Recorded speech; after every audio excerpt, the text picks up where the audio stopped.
खुद को खोकर ही खुद को पाएगा, रुकना काम नहीं तेरा आगे बढ़ता जाएगा। मुश्किलें जितनी आए हिम्मत नहीं हारेगा तू, याद रख तू कौन है, पर्वत को चीर फाड़ेगा तू। पंख नहीं दिखते तेरे पर भर ले तू ऐसी उड़ान, उड़ जा नन्हे पंछी कर दे सब परिंदों को तू हैरान। कोशिशों से मिलती कामयाबी, कामयाबी का तू हकदार है। रास्तों की खाके ठोकरें, जीतने के लिए तू अब तैयार है। वो रुकना कैसा, डरना कैसा,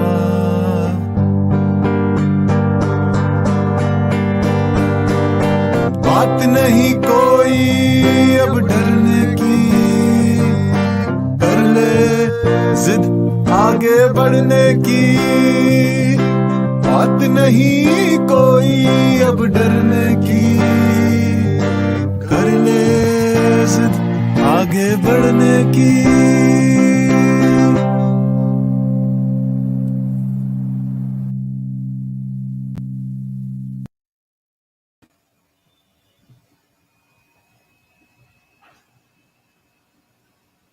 Good afternoon, Jiddis. I'm your host, Sapna. Welcome to the World Education Day Fair 2022 by Internshala Trainings. You have joined us for the third episode of IST Practicals of the day. IST Practicals is a series of free online masterclasses delivered by industry experts. These 45-minute sessions are all about teaching students important concepts, softwares, and tools. Every IST Practical is an opportunity to experience practical learning. This webinar is about business communication, and our presenter today is Tripta Singh. Tripta is an educator and entrepreneur based in Singapore. She has trained thousands of students across the world in soft skills, in particular communication related skills. Tripta is passionate about empowering others by filling the gap between skills learned in the traditional education system and those needed in the real world. I hope you will enjoy this webinar with her. We have a special gift for you at the end, so stay tuned for that. And without further ado, let's welcome Tripta. Hi, Tripta. Welcome. Hi, Sapna. Thank you so much. And it's a pleasure to be here today. And welcome to all our viewers. Thank you for taking the time to join us. And I hope that this hour session will be useful and exciting for you. So let's get started. All right. So I just wanted to begin by just recapping why communication is so important and why we chose that for one of our sessions today. Communication is really an essential life skill. It's important for all aspects of life, whether personal life or professional life. It's a skill that helps you to build relationships, improve your relationships, and really strengthen your relationships. It also is a very important way of being able to express your feelings, your needs, or your concerns in an effective manner. Of course, at the workplace or amongst friends, use communication well so that you can build trust and mutual respect amongst each other. It will also help you to enhance your understanding and, build cooperation skills. And this is really important because as you start working, you're going to be in a setting where you're working and constantly communicating with people from very different backgrounds, maybe from, with different languages, different experiences, and different expectations. So, communication can help you to cooperate better as well as resolve any misunderstandings and avoid conflict or resolve them if conflict does occur. So, what we're going to cover today, we have a short time, of course, but I wanted to share with you two very important, simple, yet really effective frameworks that you can apply to almost any communication setting. They're fundamental skills, I would say, that we should all try and hone and pay attention to. So, the first one is called the 7 C's of communication. And the next one is the SOAR, or sometimes called the STAR framework. And this is particularly useful for interview settings. So, those of you who are looking to get hired, please pay attention. Okay. So, before we move further, I just wanted to get a sense of who we have with us. So, have any of you actually heard of the 7 C's? If you could just drop a message in the chat to let me know.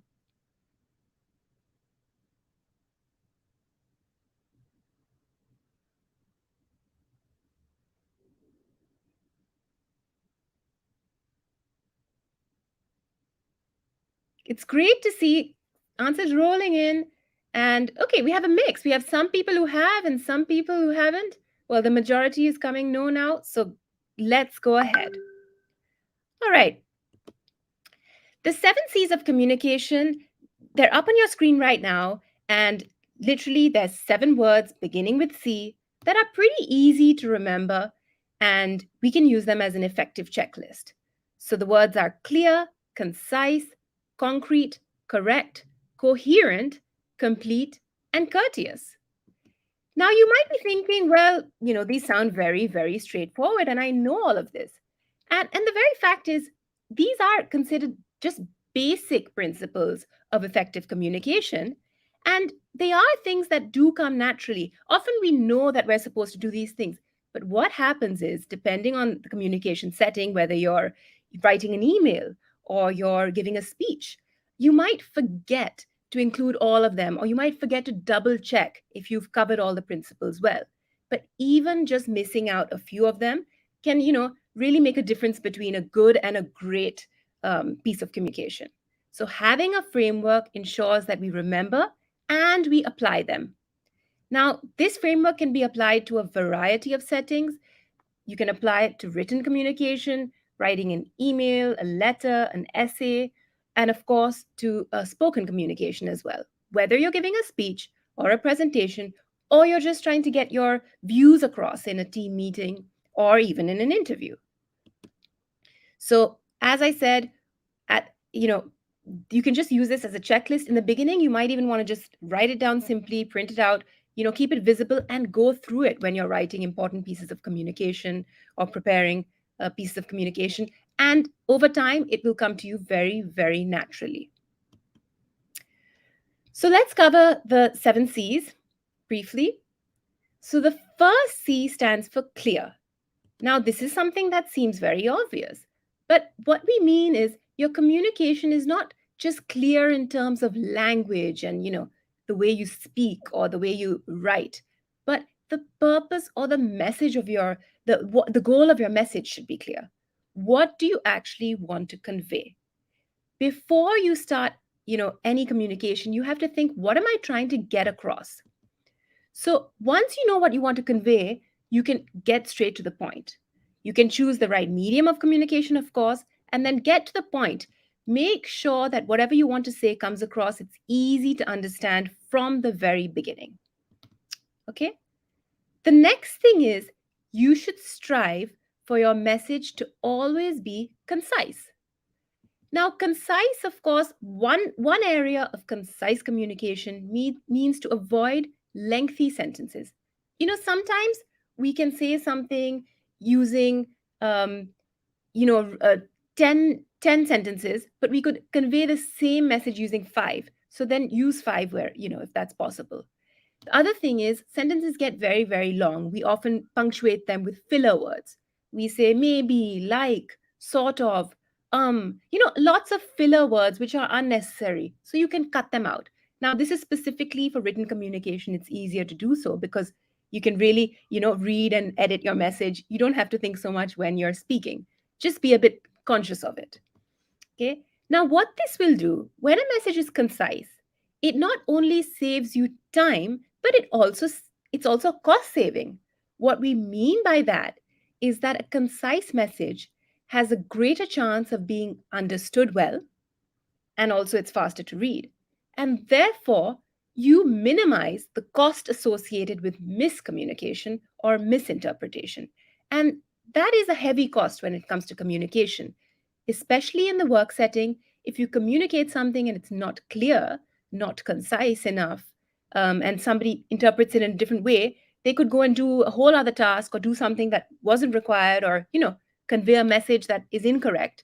And that can have there's a cost associated with that in terms of miscommunication and business outcomes and the time it takes to rectify a situation that might occur. So therefore, keep it simple. The simpler, the better. This is not about flowery language and trying to come across right in a very sophisticated manner just because you think it sounds good. At the end of the day, time is money, so keep it simple. It's also more appealing to read. If you think of all the emails that you've received in the past, maybe your professor sent you an email about an upcoming project, but it was so long, had so much detail that you kind of got lost. And by the end of it, maybe you didn't even end it, but you didn't even remember, all the things you had to do. So by keeping your message concise, it's more appealing for the reader or for the listener even, and it's easier to hold the audience's attention. Okay? Now, let's have a look at an example of the same message that is conveyed in a non-concise manner and a concise manner, right? So I hope you can see the examples on the screen. We'll look at the left one first. This is a message from Sonali to Anisha to set up a meeting. So Sonali says, "Hi Anisha, do you have any free time tomorrow? I was thinking we could get together in the evening to discuss the fundraiser we need to organize together. Time is running out, and I'm really worried about how we will be able to raise money. What time suits you? We could go somewhere nearby, for instance, coffee house or tea room at Park Square. Let me know what works for you. Thanks." Now, this message is clear in the sense the purpose is clear, right? It's to set up a meeting because time is running out for the fundraiser. But what we're talking about is conciseness. This message could definitely be conveyed in a concise manner without losing any of the message, without losing, the fact or the quality or what Sonali wants to convey. So this is just a very basic example of how she could have rewritten the message in a concise manner. So she says, "Hi, Anisha. We need to discuss the fundraiser plans urgently. The deadline is in 2 weeks, so we must get started." Now, she's used those two sentences to really impress upon Anisha the urgency. She's taken two sentences out to say that instead of one, but that is necessary in this context because she really wants to say, look, we are running on a deadline. Okay? Then she goes on to say, "Are you free tomorrow around 6 p.m.? We can meet at Park Square if that's convenient. Let me know." So Sonali has been direct. When you give too many options, you say we could meet at this time or this time, and we could meet here or there. It opens up the loop to more and more feedback. You need maybe 3 or 4 messages back and forth in order to decide on the final plan. But here she's just suggested a time and a place. Now it's up to Anisha. If she's free, great. And if she's not, there is a window. Sonali is thinking about her convenience. So Anisha can write back and counter suggest if necessary. Otherwise, she could just agree. And you're done with, one message sent and one reply. Okay?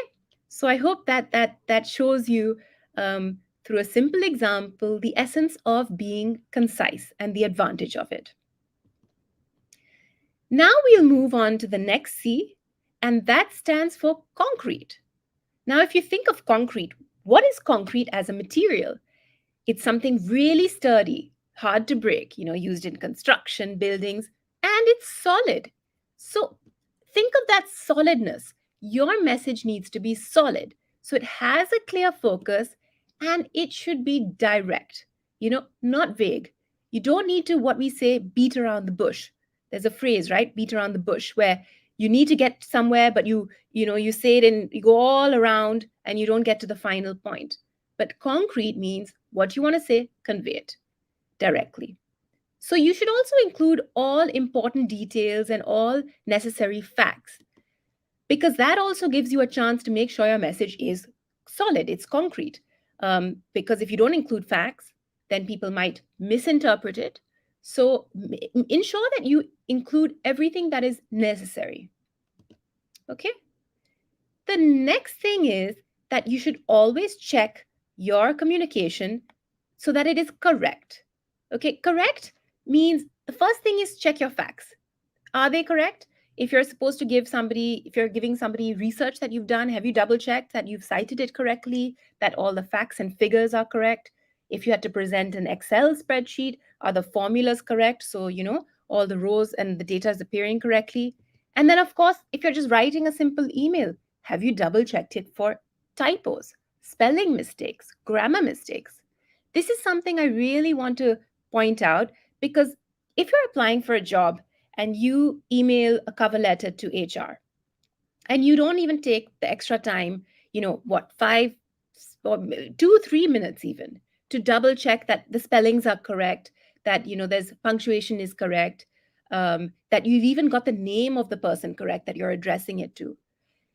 If you don't do that, automatically the person receiving it will say that it'll leave a bit of a bad impression, because this is an important piece of communication. You are applying for a job, so you should want to come across your best. But the person looks at it and it's like, this comes across as a bit lazy. The person hasn't taken the time to even check that it's correct when this is an important piece of communication. We don't have to do that if you're just simply writing to a friend or sending a WhatsApp message to a family member. That's fine. But if you're writing professionally, you're writing in a professional situation, you should always check that your message is not only correct in terms of content, but in terms of spelling and grammar. The next thing is you should check that your message is accurate and up to date. So sometimes, now, of course, when we apply for jobs, we might have prepared a CV or your resume. You might have prepared it some time back, but then you're using it as a base and you should update it before you apply for another position, because some of that information might not be relevant, or you might have a new set of skills or new things you want to include. So make sure that it's up to date. The next C is coherent. Okay, coherent basically means to make sure that your message makes sense. And what do I mean by that? Well, the first thing is your message actually relevant?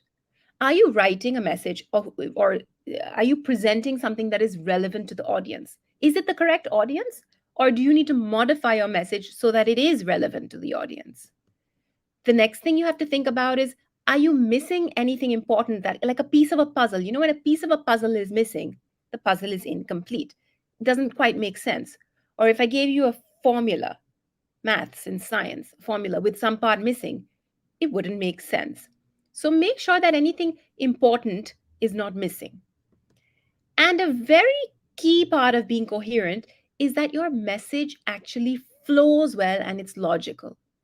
So if you need to tell somebody A, B, C, D, do it in that order, because it's like building block. You have to tell them A before going to B. You can't just go A, D, then B, and then C, because they might get lost, right? So I'll show you an example of how a message is not particularly coherent, it doesn't make much sense, and how it can be improved. So Rohan is writing to Sonali about a piece of work and says, "Hi Sonali, I wanted to give you some urgent feedback on the budget proposal that you sent across. Some figures don't make sense. Also, are you attending the marketing meeting tomorrow? Can you double check the figures and send me a revised version?" All right, so now, if you think about it, what is wrong with this piece of communication? I'll point a few things out. Now, firstly, Rohan has started by telling Sonali that he needs to give urgent feedback. Yet his feedback just says some figures don't make sense. He doesn't elaborate. If something is so important and urgent, he should either ask for a meeting immediately to discuss it, or he should point out that these are the figures that are incorrect and can you please rectify them. Then he suddenly switches and goes on to say, are you attending the marketing meeting tomorrow? Now, it's not clear whether that's part of because he can address it then, or if it's just a totally random connect. It's not really clear what the point of asking her that is. And then he said, subsequently, can you double check the figures and send me a revised version? But now, obviously, Sonali doesn't really know where she's gone wrong. She can double check it, but she'll probably waste a lot of time calculating and recalculating. Maybe it's an error in the source, or maybe it's the type of information that she's used. So this message is a bit vague. Firstly, it's not coherent. Secondly, it's not clear. The purpose is not clear. What exactly should Sonali do? How is she supposed to double check? If it was a simple mathematical calculation, he could just say that they don't add up, double check the calculation. But he hasn't really specified what is wrong. And considering it's urgent, he should. So let's have a look at how Rohan could modify his message to make it more coherent. Hi Sonali, thanks for sharing the draft proposal. The presentation is comprehensive and seems to cover everything. I have some suggestions on layout and flow, and I'll send you a detailed email with my comments. In the meantime, can you please verify the quotes for venue rental in the budget section? They seem extremely high. We may need to look for alternative options. Now, this email is longer, but remember what we said about a message being concise. Concise means that it can be as long as necessary in order to convey your points, but not longer. So Rohan needed to use extra words to make sure the message is coherent, clear, and concrete. So I just wanted to go through this and now point out how the message is better, what makes it better. The first thing is he has opened with a thank you. Thanks for sharing the draft proposal. Now, that just took a few sentences, but Sonali probably appreciates that. You know, the fact that he's acknowledged and thanks her, it makes her feel good. She must have put in effort, right? And whenever you submit a piece of work, no matter how big or small, it's always nice to be appreciated and you feel good automatically. Then he goes on and adds another sentence. The presentation is comprehensive and seems to cover everything. This is a great way. You should always give, where possible, positive, constructive feedback. Start with something positive where you can. It also builds relationships. And we talked about how communication is a lot about relationship building. So you're appreciating somebody, you're building a relationship. Sonali feels like, her time is, spent well. With the other message, she might be like, oh, well, he didn't say anything. I put in hours and hours into this presentation and he clearly, didn't like it. The next thing, now it's clear, Rohan is saying that the suggestions are about layout and flow. That is not as critical as a content issue or content errors. And then he's followed it up to say that he will send a detailed email. So Sonali now knows that she doesn't have to worry about that yet. She can wait for his email, then fix that. In the meantime, she knows exactly what she has to do because he had said, can you please verify the quotes? So she can go, it saves time. She knows exactly what she can do while she waits for his next email. And it's efficient. Also, because they're kind of two separate points, Rohan has separated it by a separate paragraph. So it's clear to read as well. She can skim it and she knows that's a separate point. And he hasn't mentioned anything about the marketing meeting because that kind of, it's not relevant to the priority. The priority is to get the presentation up to the mark. Okay?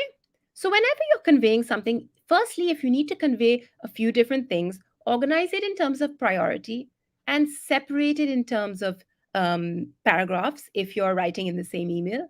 Or you might even choose to send two separate messages.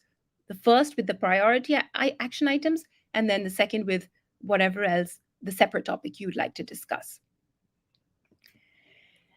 Okay, now the next C stands for complete.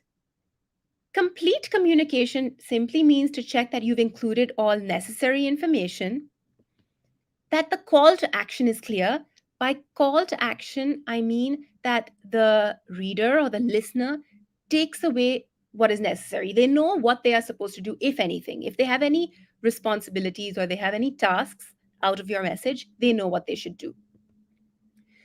The third point, which we often forget, is if you're writing, let's say you're writing as a part of a larger email thread or conversation, If anybody on that thread has asked you some questions, make sure that when you reply, you cover everything, any questions that have been asked, if any.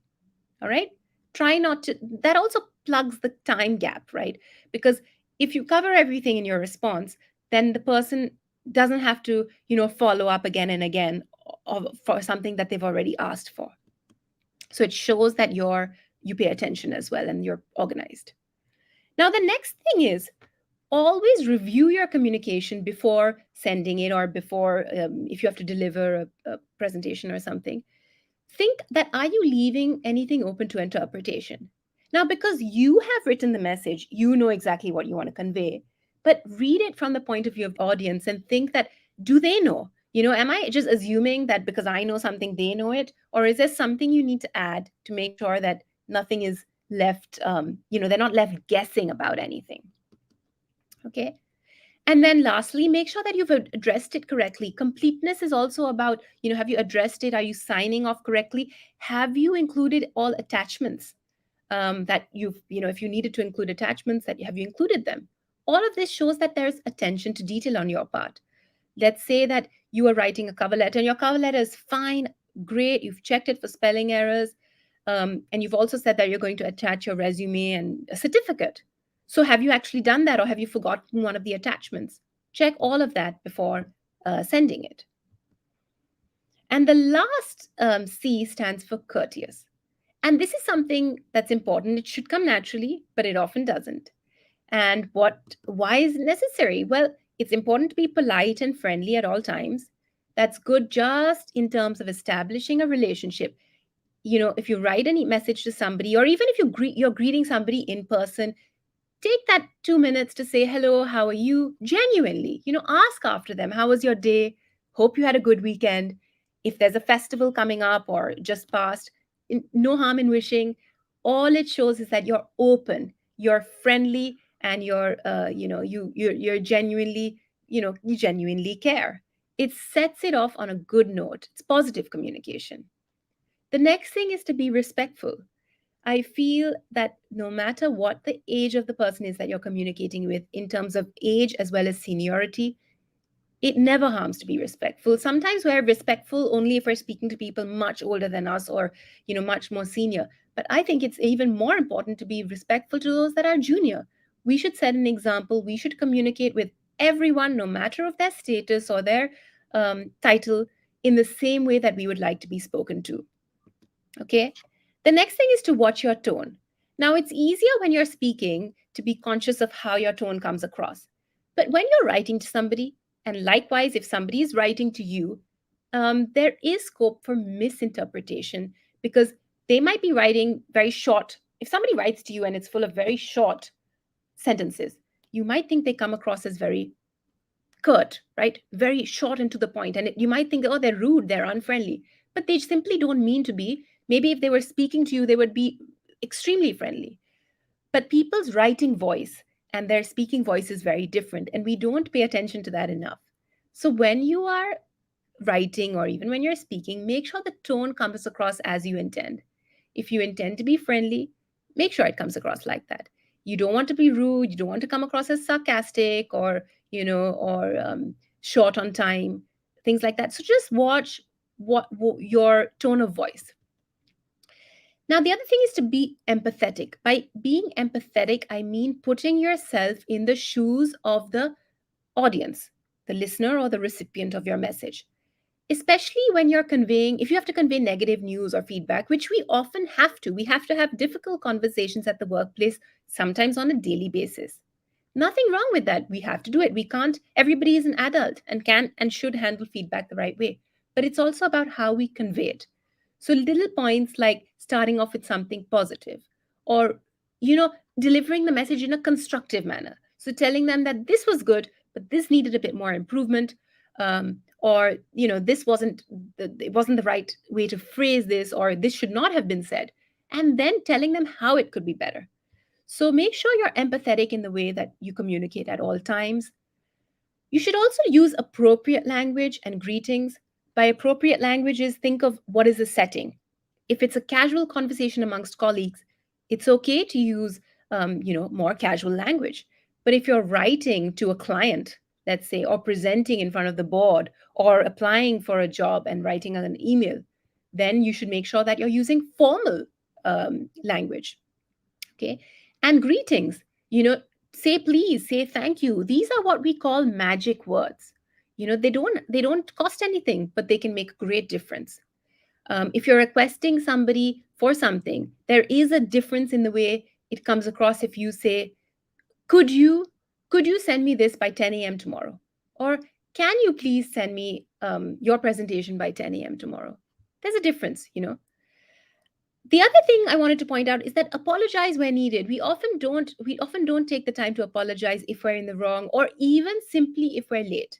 If you turn up late for anything, whether it's a social gathering with your friends, or whether it's you ran late for a Zoom meeting a few minutes late, you should always say, I'm really sorry that I'm late. And where possible, especially if it's a meeting situation and it's unavoidable that you're going to be late, send a message in advance and say that, sorry, I'm running 10 minutes late because my meeting overran, and it couldn't be avoided. Now, of course, if it's an interview or a very important situation, you should make sure that you're early. In fact, because that and keep a time buffer, for travel, for transport, whatever it is. Um, because that's something very, very important, where you should be able to prioritize your time to make sure that you're there early, and you're there before the other person. Okay.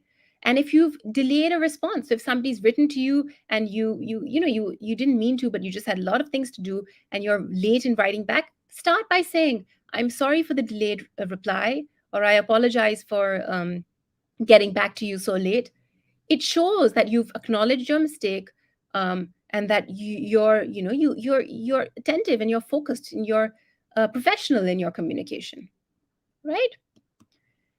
Now, the other thing is, when you're courteous and when you use appropriate language and when you're friendly and you have an open tone, you will be able to generate goodwill, because your communication will come off as pleasant and genuine, and people will want to communicate with you. They won't feel intimidated. They will, if you're working in a team setting, they probably will feel that you're more approachable than somebody who doesn't communicate in an open and transparent manner. So, this is another way where courteous communication can help you to build better relationships and improve teamwork as well as leadership skills. Okay. So, I hope everybody is with me, and gathered something from the 7 C's framework. I think it would be useful after the webinar, if you found it useful, to write down the 7 C's checklist and try and go through it and check your next email that you have to write.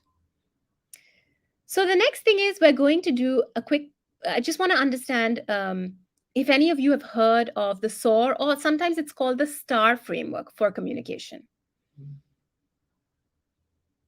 So you can just type your messages in the chat. Okay, I see a few of you have. Have any of you? We will come to questions later. I'll have some time to open up the floor for questions later. I do see some great questions coming up.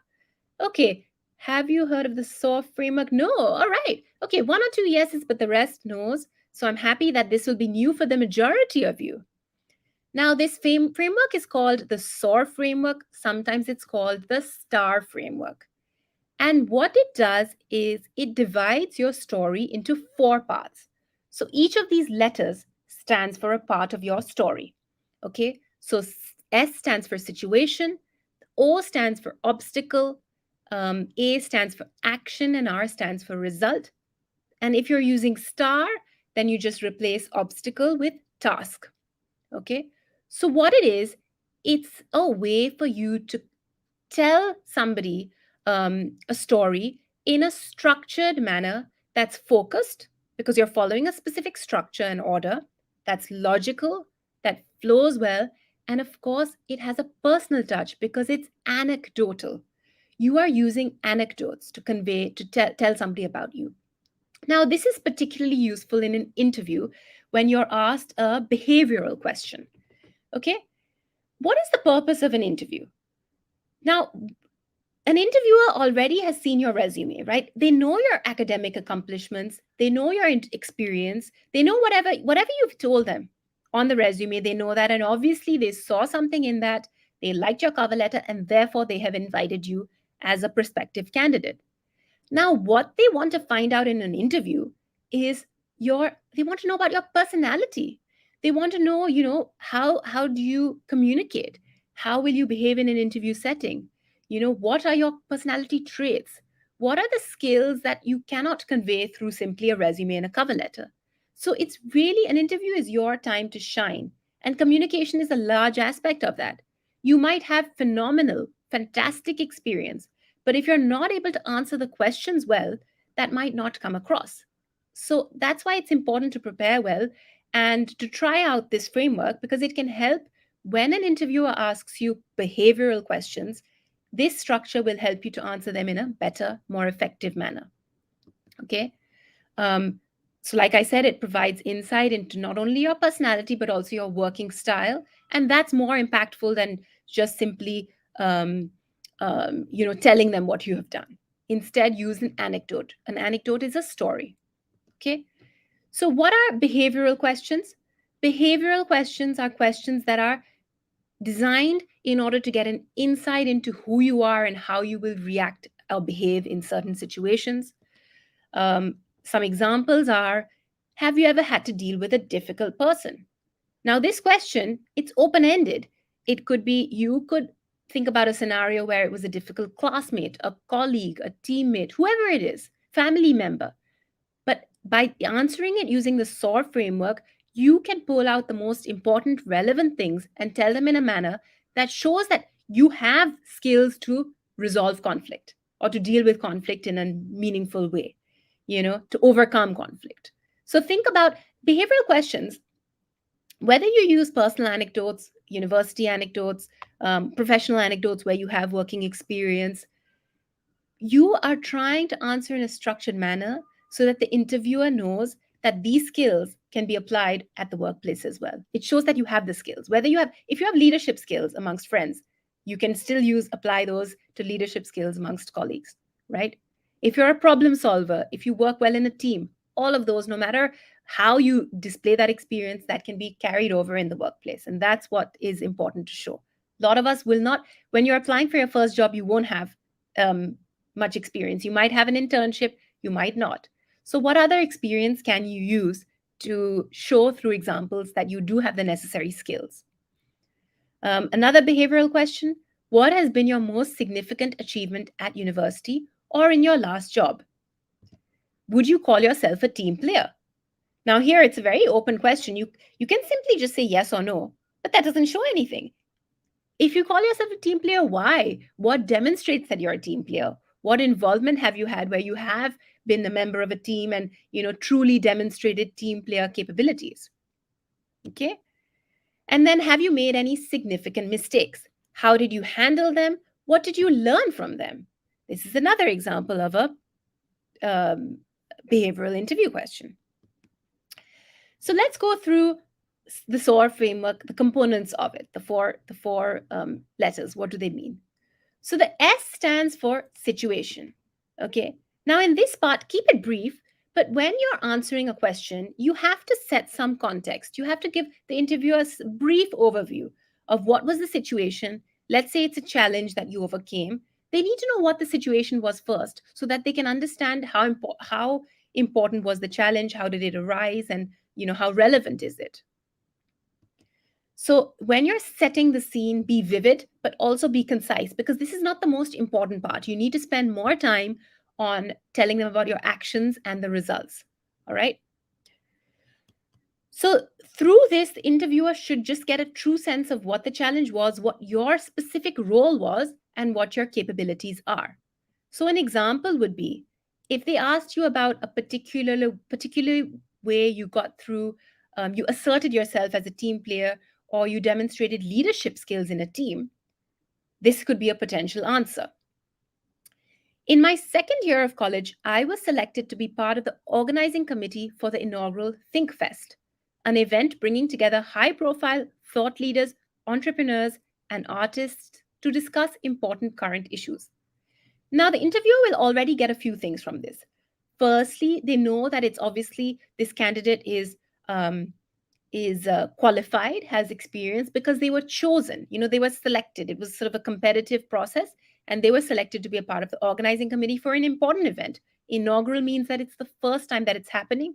So you would probably want the best of the best in terms of the student body to take part. Okay. They also know that they were relatively junior. They were only in their second year of college. They know that they were a go-getter because it's when you're working with high profile thought leaders, you need to be confident enough to do that. All right.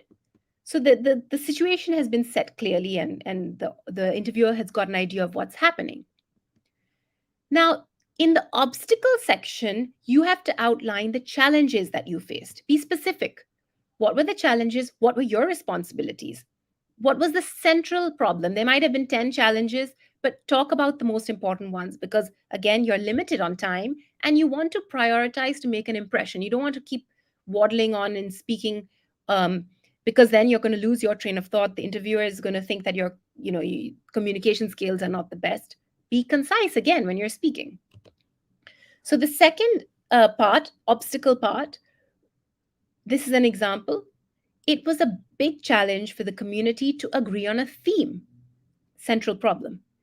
Even though all committee members had different roles, our work overlapped and our individual responsibilities were not clear.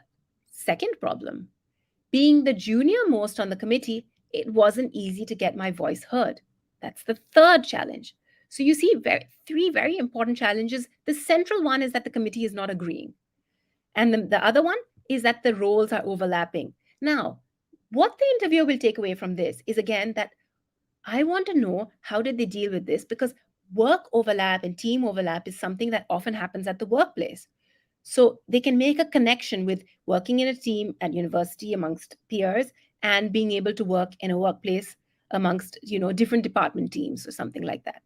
Okay, the next point will be being junior most is very difficult sometimes because people speak over you, or you might feel intimidated, you might be too shy, nervous, anxious, and all of that will also happen at the workplace. So how will you deal with that? I want to get some insight. So now, very important, what action did you take in this situation? How did you deal with it? What was your plan of action? What are the concrete steps that you took to resolve the issue? This section is a bit longer, and it's important to be longer because the action that you took and the results, thereafter really show where your skills lie in terms of solving that challenge. I had lots of ideas about what we could do, but team meetings were often heated and no one was listening to each other. I decided to send an email with my ideas. Very important point. Why is that important? Because sometimes, especially when we're working in a professional setting, it is not easy to convey a message by a conversation, simply a conversation. It is easier to get your message across by email. It also serves as a record. Record is important because you don't want somebody later to say that, oh, she said this or he said that, and you didn't. And now you'll have a record of what you said.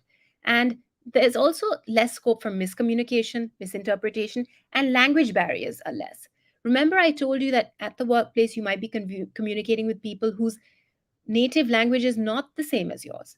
So when it's written, they can take the time to read it, translate if necessary, and take the time to understand and reflect before replying. So for this person to have decided to email was a great point because they realize that their voice is not being heard in a meeting setting. So I want to get my ideas across. Let me try writing it. Let me continue. I suggested that we use an online poll to decide the theme. This would be a form of market research and allow us to find out which themes were popular. I proposed forming subcommittees for sales and marketing and logistics to work in an efficient manner. My email was very well received and led to an effective exchange of ideas in writing. People were actually reading and reflecting before responding. So a lot of these skills, the very fact that she took the initiative to, suggest a poll and made that connection that it's market research. So therefore, it'll lead to a better outcome. And the fact that she proposed not you already have teams, but she said, why don't we break it down into subcommittees because we can use our time more efficiently and not overlap in our responsibilities. So all of this again shows that this candidate hasn't worked in a professional setting. She's not talking about an internship, yet she's talking about very relevant experience to the role that she's applying for. And the final segment, the R, stands for result. Okay? This is really your time to shine because it shows that what you propose, the actions that you took, really had a positive outcome. Now, where you can quantify the results. So let's say you were part of like a social media campaign, or you were doing social media marketing or something like that, or even sales, or you were doing a fundraiser. Can you quantify your results in terms of the amount that you raised, or the views that you generated, the number of successful leads that you generated? That's a quantifiable outcome. And if not, like in this case, can you demonstrate the pure value add that you had on the situation through qualitative description? Okay. So in this case, the subcommittee and polling ideas were particularly useful. We saved a lot of time and back and forth working in independent teams with clear scopes of work. The poll showed us that the ideas we were first leaning towards were the least popular. That is extremely important. That is a very important contribution of her suggestion, because if they hadn't done a poll, they might have ended up going on a totally different track and the theme would not be so popular and then the event would not be well attended. Ticket sales far exceeded expectations. We sold out within a week of launching sales, and due to high demand, we extended the festival by one day. The event was so successful that we are now planning an inter-college event. So you see how her contribution of polling for a popular theme, which led to the event being ticket sales being oversubscribed and then extending the event, as well as working in a subcommittee, obviously, because they were able to have clear scopes of work and save time, therefore could focus on the management and the logistics and the actual delivery of the event instead of wasting time on back and forth. So she played a pivotal, important role in this situation. So, by using the SOAR framework, and this is one story that you're telling in an interview, but you've really structured it in a meaningful manner. The flow makes sense. The interviewer can follow. They're engaged. They're interested from the very start. And they have a very clear picture and vivid picture of how you would perform in a similar situation. So, I hope that's clear. And I hope you will use the SOAR framework or the STAR framework if you're simply describing a task instead of an obstacle in your upcoming interview practice questions. And the next thing you might say, well, how do I get started? What should I look for? And I'll just give you a few tips. The first thing you could do is make a note of all your personal or professional milestones. A lot of people have, asked me all the time, and I've seen a couple of things in the chat also. What if we don't have experience? Think about your personal milestones. Everybody started somewhere. Interviewers don't expect you to come up with tons of experience. What they do expect you to do is have made an effort to be involved, to get engaged wherever you have the opportunity. If it's in university life, maybe it's an experience from a sports team, an activity, a club, a class presentation. You volunteered for something. You might not have held a role at a specific title or a role. If you have, great. But have you taken the initiative to be involved where you can? Also, how about challenges that you might have faced on the personal front? Those are also relevant at times. So go through this and think about which experiences have really been character building, have developed you into who you are because you went through them. Or those experiences where you were placed in a situation where you had to make decisions. And because of that, you've become better at decision making. Think of those situations, then review the behavioral interview questions. I gave you some examples to start with. There are plenty more online. And review those, map them out, and then think about how your experiences fit in and which of those you could expand on in a meaningful way. You only expand on what is genuinely going to be is genuinely meaningful and will be impactful. And think about how you can expand on them using the SOAR or the STAR framework. And remember, the central idea is to use appropriate, relevant anecdotes so that you can really illustrate your strengths, your capabilities, your self-awareness skills in a memorable way so that the interviewer goes away. They hear hundreds of candidates at times, but they want to remember you. If you communicate well, you communicate strongly and in a memorable fashion, put in some humor. If you're telling it in a story like fashion, it's easier to pay attention to as well as remember. So you'll become a memorable candidate. Be friendly. Use humor where appropriate.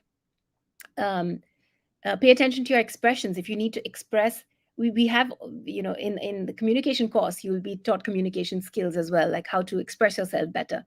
If you can emphasize where necessary, if you can vary your tone of voice when you're telling your story through the SOAR framework, all of this will contribute to making you a memorable candidate.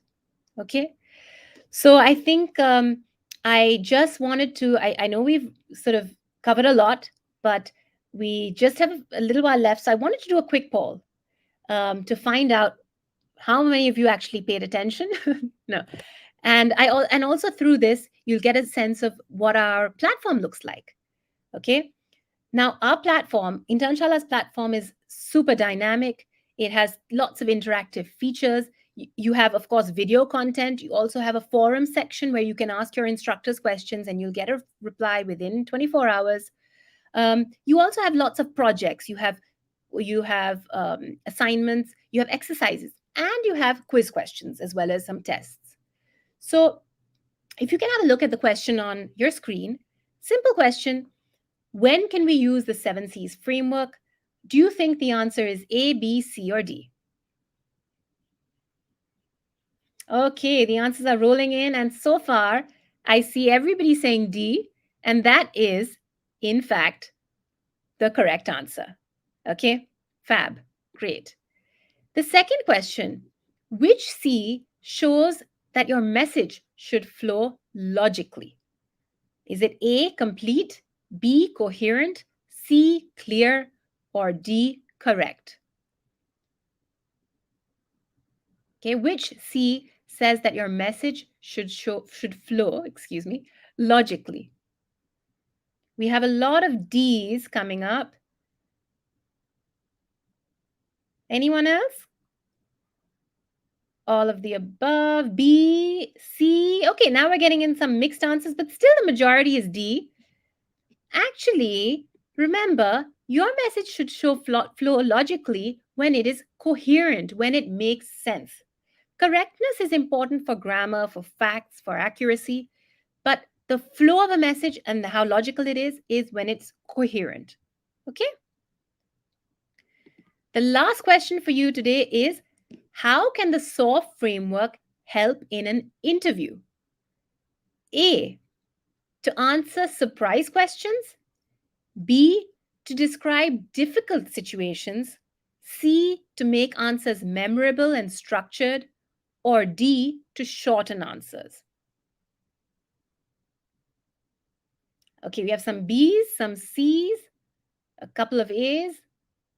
We have a mixed again, but I think the slight majority is C, and that is again the correct answer.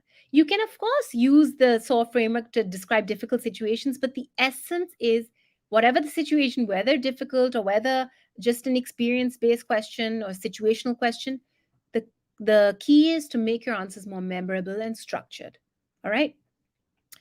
So with that, I'd like to go back to Sapna. Thank you all for paying attention. I'll be back to take questions shortly. Sapna, over to you.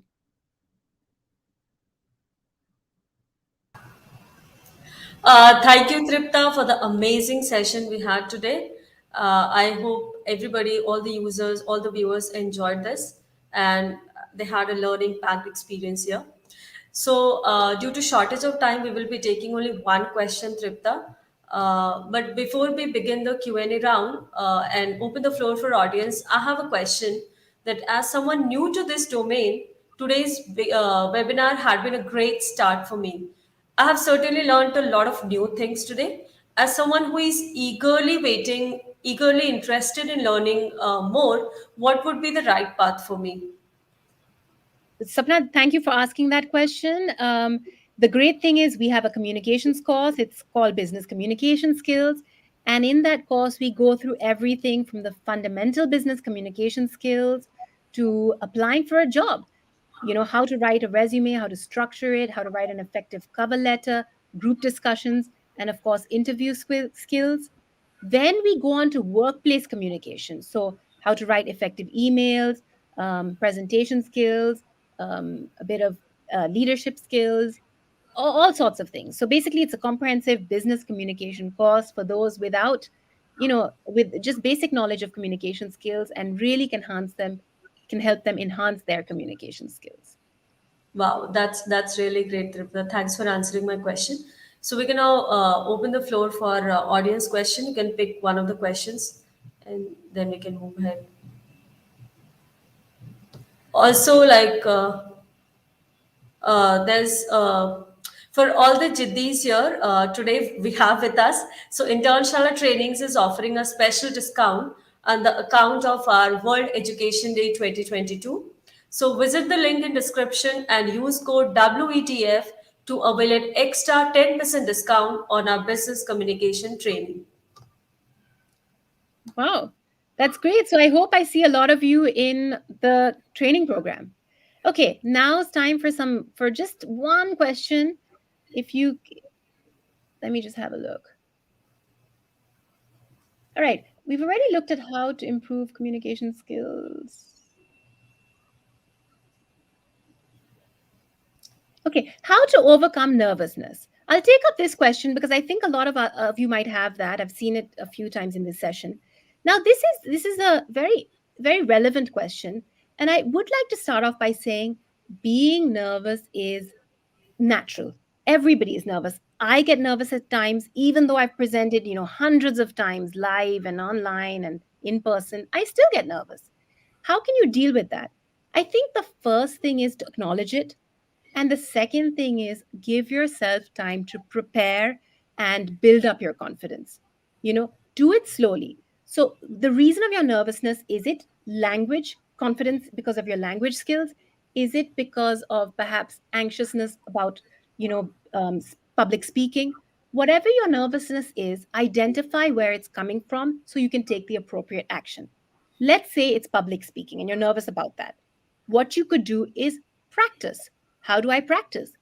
Put myself in a situation where I practice in a casual scenario. If I'm worried about presenting formally, maybe you can ask your friends or your family members, small group of them who you trust, who you don't feel shy in front of, to practice a little bit. The second thing you could do is practice in front of the mirror, even record yourself. So these are just 3 steps you could take to practice building up your confidence for public speaking skills. And then in that setting, you would be able to hopefully perform better. And by the way, we cover this in detail in the course as well. So just because we're running out of time and we have another session, I'm so sorry that I couldn't take more than one question, but I really hope to see you all in the course. And thank you for taking the time to join us this afternoon. Thanks a lot, Tripta. So, for everyone who is asking about participation certificates, so yes, we are giving participation certificate to all the registered attendees.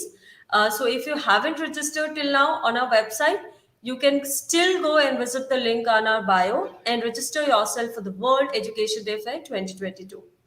So that's all for today. Thank you for joining. Our next session will commence at 3:30 p.m., where Arun Singh Pawar will be taking a masterclass on video editing. We have a live concert with Rahul Ram happening at 6:30 p.m. today. Subscribe to our YouTube channel and press the bell icon for further updates regarding the upcoming sessions. Hope to see you guys there. Thank you to all the attendees, to all the viewers once again. And Tripta, thanks a lot. It was really a wonderful session, learning packed session. And everybody, please take care of yourself and be safe. Thank you. Thank you all.